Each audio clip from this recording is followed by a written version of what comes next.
The Lord be with you. And with your spirit. A reading from the Holy Gospel according to Matthew.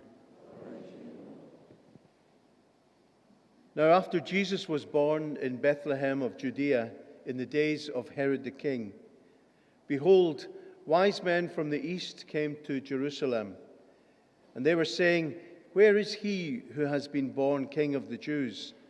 For we saw his star when it rose and have come to worship him."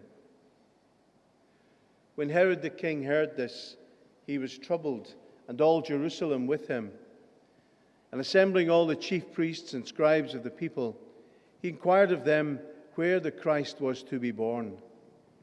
They told him, "In Bethlehem of Judea, for so it is written by the prophet, 'And you, O Bethlehem, in the land of Judah, are by no means least among the rulers of Judah, for from you shall come a ruler who will shepherd my people Israel.'"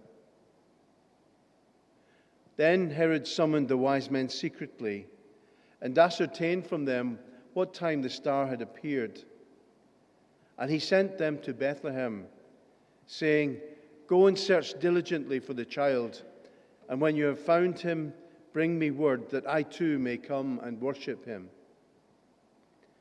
After listening to the king, they went on their way, and behold, the star that they had seen when it rose went before them until it came to rest over the place where the child was. When they saw the star, they rejoiced exceedingly with great joy. And going into the house, they saw the child with Mary his mother, and they fell down and worshipped him. Then, opening their treasures, they offered him gifts, gold and frankincense and myrrh.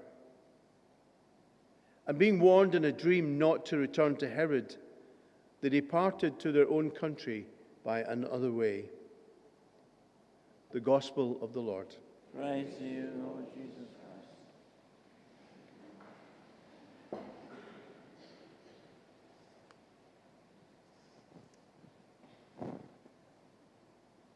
So today we celebrate the solemnity of the Magi. We remember the coming of the three wise men and what they represent. But the Epiphany also includes two other major events: the baptism of Jesus and the first miracle at the wedding feast. Together, all of those three incidents make up today's solemnity. And they're important because together they lay down the map for what is to come. And we start here now at a new liturgical year, a new year for us all in general. And this is why we have this particular solemnity today at the start of the year, because it's time to prepare for the coming year, to see who we are and why we're here and what we are to do. And together those three incidents with Jesus, those three miracles, show us what the next year should contain for each of us. You have to remember that we are baptized, we belong, we are committed to God. We are religious people, and next year is going to be religious.